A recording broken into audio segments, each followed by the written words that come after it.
optimizing for hooking up can actually hurt you when it comes to optimizing for a relationship. Not just in the sense that you might miss your opportunity because you're hooking up with all these other women, but optimizing for it makes you think that you're earning attraction by being this way, and that's right. That's actually not a good way to go. That attraction is ephemeral, it's transient, it's temporary. That's just a temporary feeling, it's like a high.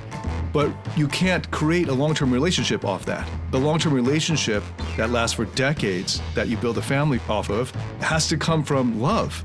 And love can't be based on this surface level attraction or the surface level significance or worth. Welcome to the Masculine Psychology Podcast, where we answer key questions in relationships, attraction, success, and fulfillment. Now, here's your host, world-renowned therapist and life coach, David Tian. Welcome to the Masculine Psychology Podcast. I'm David Tian, your host. This episode and the one before it are about how to attract women naturally by being more of you. Because if you do it any other way, you're actually attracting women into your life by being a false self. And that might be okay with you if you're just after short-term hookups or one-night stands. But if your ultimate dating goal is to eventually find the one that you will invest in as a lifetime partner and be your wife who you will build a family with and live together and be the most intimate and see each other the most out of any other human beings on this planet for the next 50 some odd years, then it better have been the case that you attracted her in the first place by being you, not some fake you, or being a false self, or even putting your best foot forward in a way that is unsustainable for you and that wouldn't even be interesting for you to keep being that way, so that when you finally relax and quote unquote be yourself, and if you had attracted her with this false self or some kind of mask or some other kind of fake persona, and then you finally relax because you can't keep this up forever. And this applies to those guys who have bought into the lie of self-help and life coaching, that the point of attraction coaching and dating coaching is to learn how to be your best self, always achieving, always growing, always progressing, always striving, and buying into that lie that you have to be something other than you are already in order to be worthy of love. And as a result, never being allowed to or able to rest and actually be comfortable and content with how you are now, because even needing to be your best self is a kind of neurotic need born out of toxic shame, that you aren't worthy intrinsically of love just in who you are, but that you have to earn it by all of this striving, which you then hopefully arrive in from based on the lies of life coaching and self-help and personal development, that only when you step into being this best self can you then enter into dating and dating as your best self. But then we're not always our best selves. Sometimes shit happens. Sometimes life hits us hard. Sometimes we just want to rest and we're tired. Or maybe we have come to the point where we have matured enough to realize and recognize that this external goal that we thought would complete us, that would finally make us enough if we were just able to attain it, actually is a lie, and that it won't. And then we stop striving to be this quote unquote fake best self. And then she sees through that. And if you attracted her as your best self, and now she sees the real you, the you when you relax, the you really want to be, just playful and fun and not striving and achieving and maybe not progressing all the time, then the foundation, the basis for why she is with you will then have dissolved.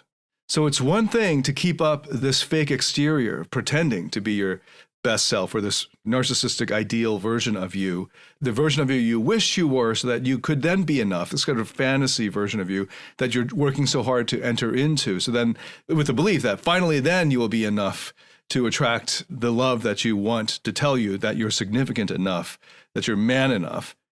So it's one thing to be able to attract a woman by striving and achieving and thinking that you are now your best self. And as a result, you finally ought to, anyway, deserve an attractive woman who could then make you feel and kind of validate that you are good enough.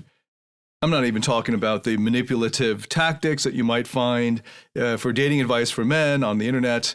I'm assuming if you're listening to this, that this is just obviously not the right thing to do and the right way to go, especially if what you want eventually is a long-term relationship that lasts for 50 some odd years. I'm not even criticizing that. That's just obviously not the right way to go. But what I'm attacking here is this striving to earn this quote unquote best self it turns out as a false self. Now, obviously, I'm not saying that hard work and achievement and striving are bad things in and of themselves. If you enjoy these activities that you're devoting so much time and effort into, after all, I'm doing this podcast. I've done a PhD and 3 master's degrees and have many parts of myself that are achievers and love to study and read and talk and are learning to love writing even more than ever before. I'm not looking down on or criticizing the actual hard work.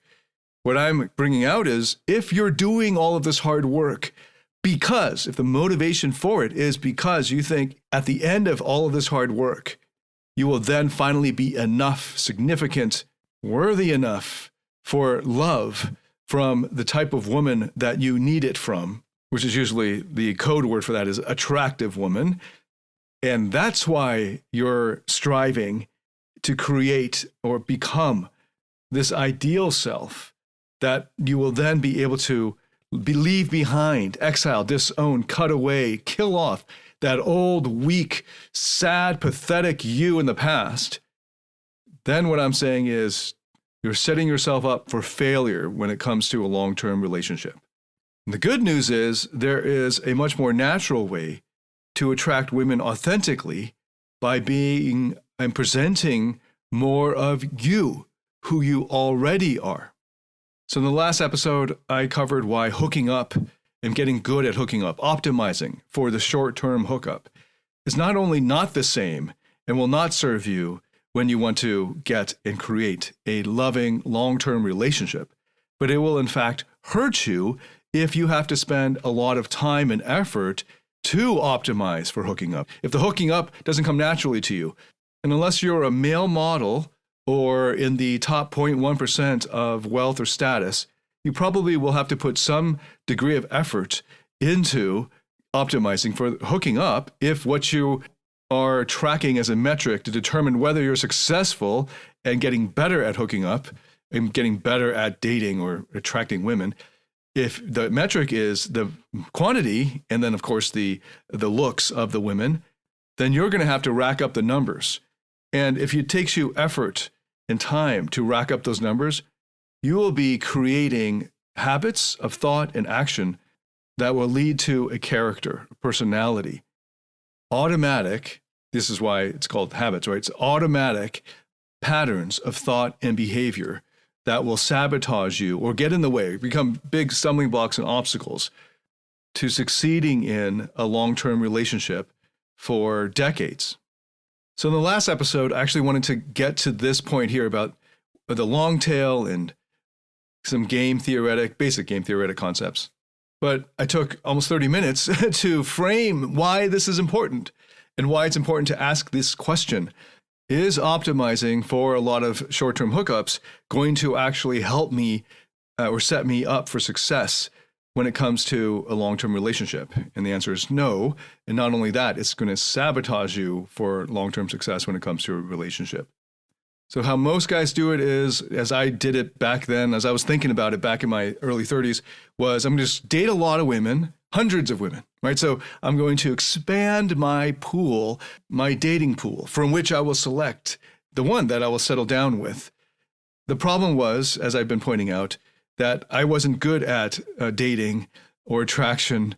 It did not come naturally to me in my 20s. I had to learn it. It's like a second nature thing. I had to go through a lot of time and effort, years of time and effort, invested almost full time and then later actually full time in the pursuit of getting really good at flirting and banter and seduction and attraction overall and charisma and the whole package that includes, and which of course includes body language and vocal tonality and eye contact and all of that.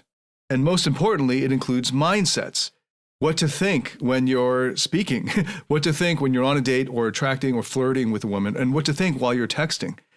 And that's what I've been referring to in terms of the patterns of thought, that those are what drive the attractive behaviors and decisions that then hopefully it will become second nature to you because you've done them so much. They become automatic.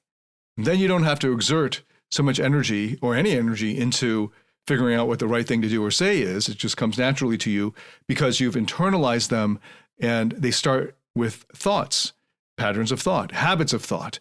And then, of course, you start to internalize habits of action and behavior and things that you would say naturally and sort of gut or knee-jerk reactions that work in your favor. Then you don't really need to apply much effort. And unfortunately, once you've internalized these behaviors that are really good at optimizing, right? They're really good at getting you short-term hookups. They will actually get in the way and make it harder for you when it comes to creating and sustaining and then growing a long-term relationship for years and decades. And then to sustain and grow that passion and connection with your wife, your spouse, while you're growing a family. So before I get into the concepts of the long tail and how this relates to Nash equilibrium and all that, I'm going to illustrate this with a quick story. And this is a client of mine named Tim. And when Tim came to me, he was in his mid-30s, a management consultant, very successful professionally and in terms of business, but he was incredibly overweight and very socially awkward. He was very much the geek or nerd. So he could talk endlessly about management theories and optimizing life and life hacking and all of that. But when it came time to just having a fun time, especially just flirting and just bantering with women, he was incredibly awkward. So while he was going through the longer term makeover process and lifestyle makeover, and alongside that, the therapeutic process, we also helped him optimize his Tinder profile. And the first woman that he went on a date with from Tinder after working with us, he ended up marrying and creating a beautiful family with kids and a beautiful life. That was the first woman that he dated off of Tinder. And he didn't know that this was going to be his wife. And like most guys, he got caught up in the kind of greed that comes from recognizing that, wow, with all of these lifestyle changes and knowledge that I'm getting from David, and then, of course, the therapeutic process takes longer. That's happening in your unconscious mind over the course of several months, in some cases, a few years. So while that's happening, you get the quicker short-term wins of, a wardrobe change, fitness regimen, in his case, a new nutritional diet, and just sort of this newfound confidence, especially confidence from a guy that you look up to, that's me, saying you're awesome, you're doing great, keep it up, you got so much value in your life, and helping him to see that and recognize that, as well as our team of fashion consultants who are all women, cute women who are saying, this looks great on you, you look awesome. He got this short-term boost of confidence that lasting as long as he was working with us, and he was able to get a lot more dates on Tinder. And the problem with Tinder is it actually exacerbated these tendencies in him because it fed the beast, so to speak, because he was getting more and more confident off of these matches, which led him to disregard that first match. So actually getting good at Tinder and other dating apps, it wasn't just Tinder that he was on, encourages you, motivates you, incentivizes you to optimize the wrong things if what you want is a long-term relationship. And that's what Tim wanted when he started. He just wanted to find, he'd never had a girlfriend before, at least not longer than 3 months, nothing serious. And he wanted to settle down and start a family and all of that. And he was killing it in his professional career, and he just wanted to get his personal life together because he felt lonely. But he bought the VIP coaching package, which includes the Platinum Partnership, which includes access to all of my 21 courses at the time. And some of those help you to get really good at flirting and banter and even sexual escalation and sex itself and sex psychology. And he got into that and was like, wow, I can actually do this for myself. And of course, this sort of greed of, because he had never lived this life before. And so it tempted him and he gave into that temptation, which is totally understandable. Now, one thing I want to point out about Tinder is there's actually a great podcast discussion on Jordan Peterson's podcast, and he had a guest, a young researcher named Rob Henderson on there, and they talked a lot about Tinder. And there was a statistic that they quoted, and I'll cite it here, but there are a bunch of others that they cited, that on Tinder, a study on Tinder finds that women like the profiles of only 4% of the men they see on the app, whereas men swipe right or like 60% of the profiles. So if anything is a numbers game, if dating it was a numbers game before dating apps, now it's really a numbers game. And when you're optimizing yourself and the way you present yourself and the way you think of yourself in terms of women and dating, and you optimize for more Tinder matches and then Tinder hookups, that is sex off a Tinder date, you're actually optimizing for the wrong thing if what you want to find and create for yourself is a lasting, long-term, loving relationship. Now, there's no question that you can actually get better at your Tinder game, your dating app game. In fact, that's what Tim did, just using our basic dating skills courses. And what happened with Tim was he went on a lot more Tinder dates, and I think he hooked up with over 10 women off Tinder. And one of the things that happened was he tried to string along that first woman, his first Tinder match. They were actually still going on dates. He would still date her about once a week or once every other week, but they never had sex. He said she suspected that he was continuing to date around, and she didn't want to fully invest herself in him until he was ready to appreciate her, to settle down. And he kept saying to her, yes, I am, I'm ready. But this was a lie, maybe to himself as well. And he continued to hook up with these women off Tinder. As a result, she lost patience and just gave up. And after a few months of dating, she stopped returning his texts, and then they stopped seeing each other. And when they stopped seeing each other, he came to me saying, she's the one that I enjoy spending time with the most. She's the one that I think about the most. She's the one I can feel most natural with and more of me. With these other women, I have to wear these clothes that I find incredibly uncomfortable because he's not used to them. And maybe his fashion sense hadn't kept up with what his stylists were giving him. But he looked awesome, but he didn't feel like comfortable in his own shoes. And that was just the clothing he wore. Think about this sort of witty, humorous, bantering part of himself that was now really overworked because he leaned on him so much. And this guy's just new at learning this in the first place. So he actually finds himself kind of exhausted at the end of these dates that end up with sex. He just wants to get out of there and move on to the next one. And he found that he wasn't actually enjoying these hookups intrinsically for their own sake. Instead, he found himself sort of racking up a record so that he could tell his friends and himself that he was finally becoming the man that he had always dreamed of becoming, or had always looked up to these other guys who were hooking up with the hot girls. No matter their physical strength, for many men, emotions are too much for them to handle. It's why they can't give women the deeper levels of emotional intimacy and connection that they crave. It's why they fail to be the man that modern women desire most. A man with inner strength. A man who has mastered his emotions.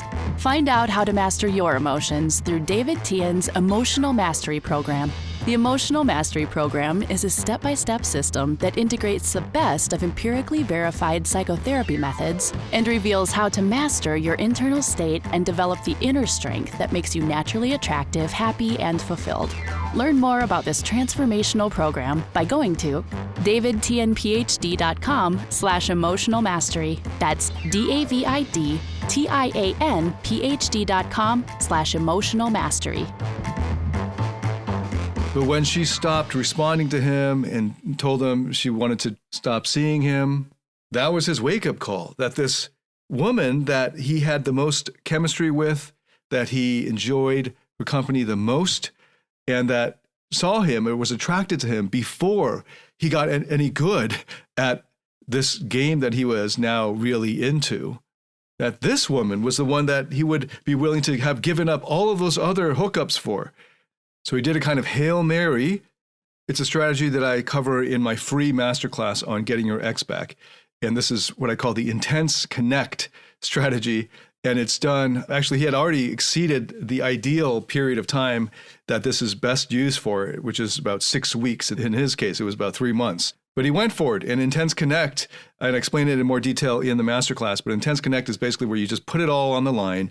You meet her up in person and you just tell her what's up, what you've been going through, what you've been thinking, and you don't play any games. You don't hold anything back.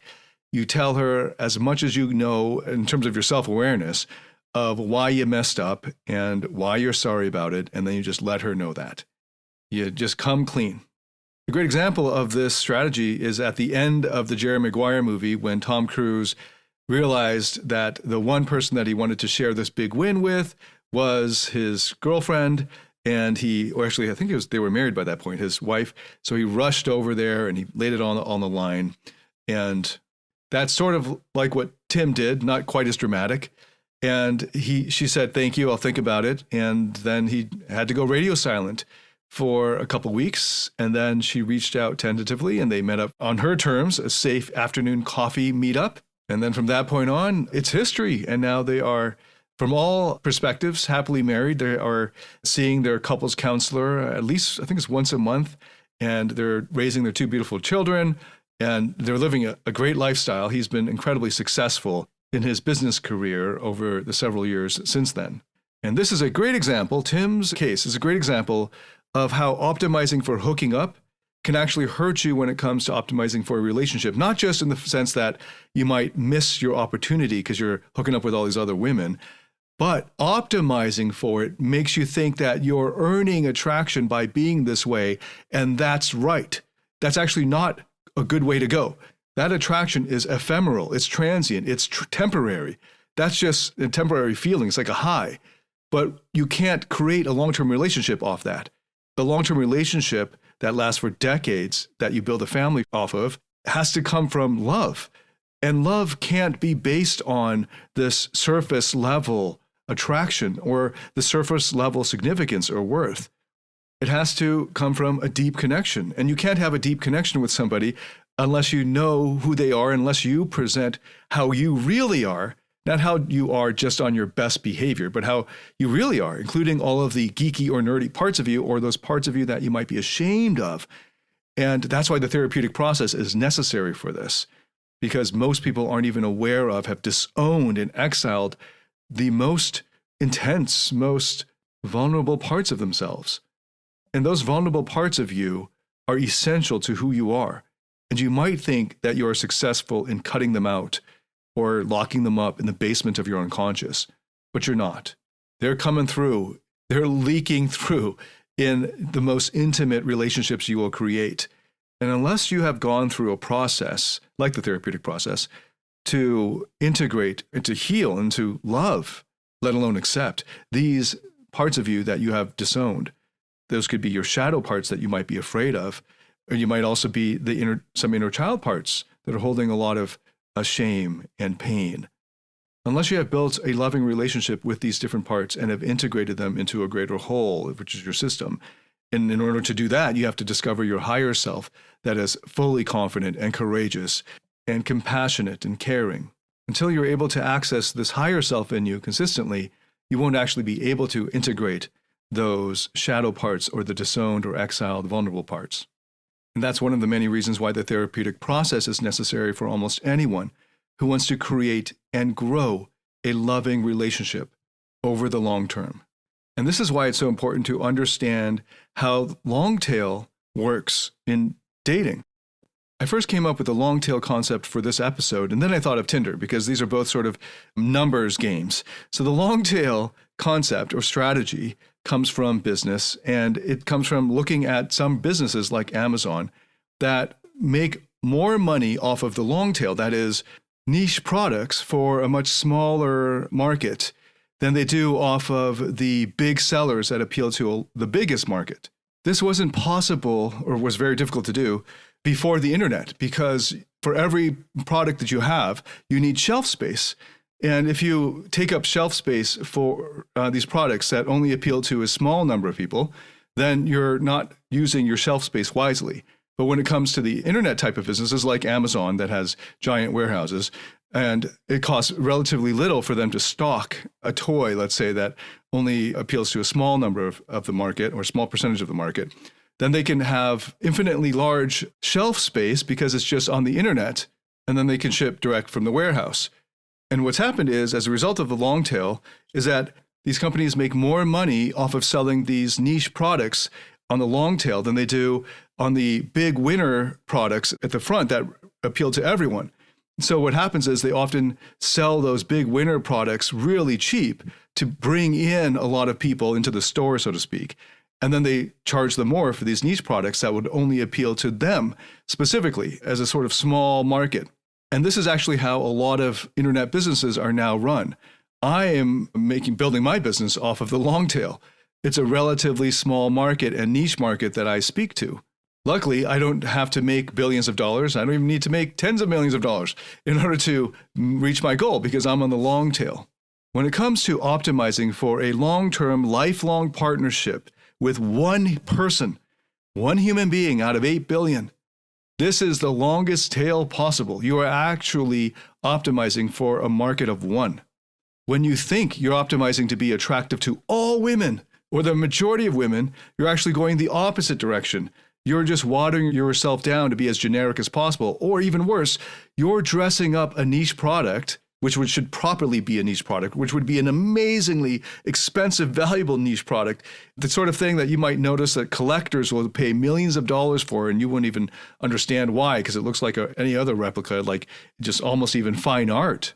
And instead, you dress it up for consumption by the masses. You're actually doing that product a great disservice. Now, can you take a niche product and dress it up and market it so that it becomes a mass market product? Absolutely. But then you end up fundamentally changing that product or the presentation of the product or the branding of the product, which are all baked into the identity of that product in the mind of the market. Now, bringing it back to dating, that's like optimizing for hundreds of women and trying to hook up with as many of them as possible, and then hoping to then find your 1 out of 8 billion women, the one that you will settle down with and build a life with. And instead of recognizing and taking the much easier route of just recognizing that you are a niche product and you should rightfully be a niche product, and to figure out what niche you want to be in, and then optimize the heck out of that niche because you only have a target market of one. Instead, you go mass market and you kill your uniqueness and your identity, and you become just another player. And what happens is that niche buyer comes along and doesn't even notice this potentially great niche product that got branded as and dressed up as and altered into a mass market consumer product. And instead they just overlook it because that's actually not what they're looking for. Now, if you have been a player like I was, this is not the end of the story for you. You can absolutely bring it back into its uniqueness, but you've got to go through the therapeutic process. You're going to do therapy on this product. And now, of course, the analogy breaks down. But the long tail as a concept is a great one to apply to dating. If what you are after is a relationship, a lifelong partnership that you can build a family on, then you really need to pay attention to the fact that your target market is one, not thousands or even not hundreds, and definitely not millions.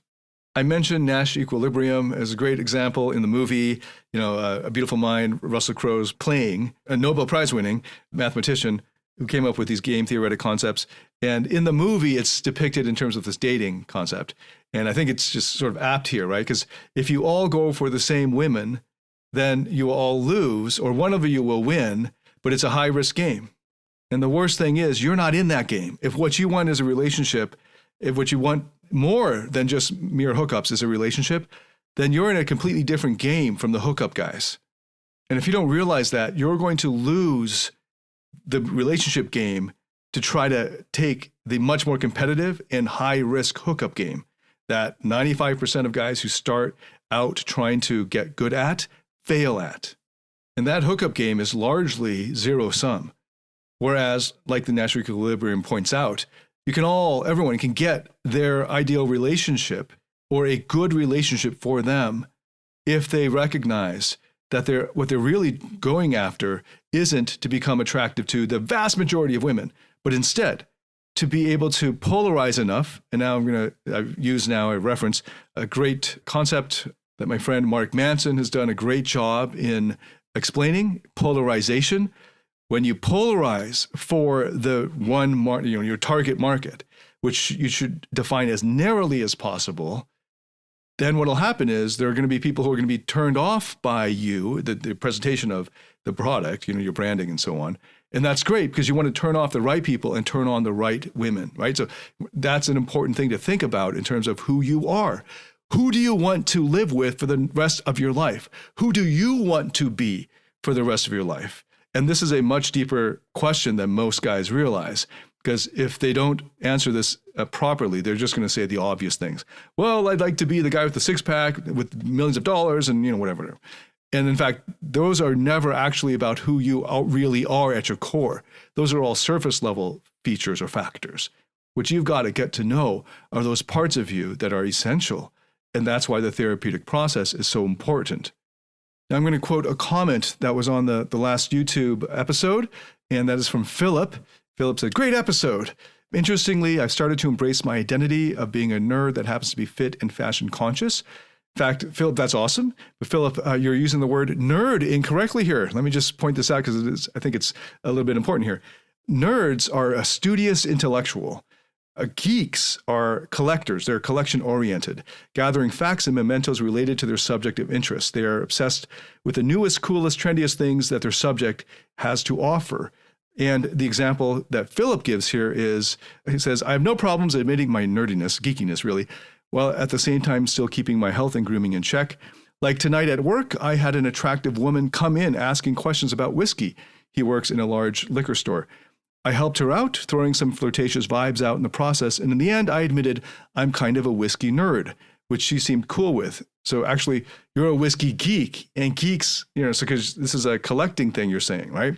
Because maybe you are also a whiskey nerd for which you should never apologize, because that is awesome. I'd love to meet whiskey nerds, because that means that you know a whole lot about whiskeys.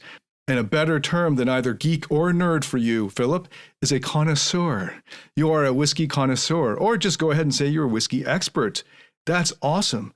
Why wouldn't you have a really cool sort of James Bond type of feature that you might find on his profile that doesn't get talked about, but it would make a lot of sense if he had that.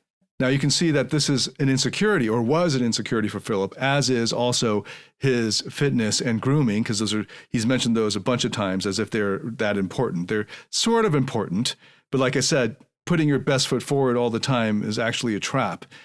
Wear the clothes that you like and that you can appreciate and that are expressing parts of you or just your taste. But once you think being fashionable and being fit are what will earn you attraction, then you're screwed. It's a trap, as I've been explaining for the past 2 episodes and as well as in other episodes. So it would be important for Philip to be able to find a woman who could appreciate his whiskey connoisseurship, his whiskey, let's say, geekiness, because it's an important part of who he is. It's something that he enjoys. Same for me, it's like jazz and philosophy and history and literature and going to museums together and enjoying fine dining. I personally don't think that those are hard to find in women, but if I found a woman, so I'm always putting those out there. These are part of my identity. That's who I am, and I'm proud of it. And you want to get to the point where you are aware of and accept every aspect of yourself without any toxic shame, because then you will be able to naturally express that more easily. And in so doing, you'll be able to polarize more easily. That is, you'll be able to attract the right people into your life naturally, just by being more of who you are. And in Philip's case here, I'm just pulling out an easy example of whiskey that he's passionate about. And instead of hiding it, thinking, oh, that's a geeky thing about me, putting that out there and then turning off the many people that would not be able to connect with that or might look down on it or judge it. So in order to take advantage of the long tail concept, you've got to know your product inside out. Then you've got to know what niche market you want to spend the rest of your life with. You've got to think through that. And a big part of it, yes, is life experience. You've got to try out different women, different relationships, and find out what you really enjoy and what clicks with you. And bringing it back to Tim's example, that's what he did, which helped him appreciate that first Tinder match a lot more. And as a result, luckily, he figured that out early on enough that he was able to go back and revive that relationship. And it's also a good thing that he had that first Tinder match. A lot of guys are already optimizing for the wrong things, wondering why they have never found the right woman. You do not want to be in the position where you are actually, we all are really, niche products for a niche market if what we want is a relationship, right? So that's a relationship of one, that's a market of one. And instead, we're trying to take this niche product and trying to turn it into the iPhone, for instance. And that is an incredibly difficult thing to do. And it is far more competitive as the Tinder statistics show you. And it is actually going to undermine and destroy a lot of the uniqueness of who you are. And then even if you were to succeed, you create a relationship that is based on false pretenses, that is actually not about who you are and all of the diversity and complexity and fullness of who you are. And that's why the therapeutic process is so important. You do not want to get stuck building a lifelong relationship based on a false self. Instead, what you want to be able to do is to go through the therapeutic process so much that you accept and love all parts of you. And as a result, you will attract the right people into your life naturally by being more of you authentically. Okay, if this interests you at all, have a listen to the other episodes in this podcast. Go check me out on my website. This is a major, major theme of what I do. And if this podcast helped you at all, please share it with anyone that you think would benefit from it. Let me know what you thought of this episode. Leave a comment wherever you're listening to this. And thank you so much again for listening. I look forward to welcoming you to the next episode.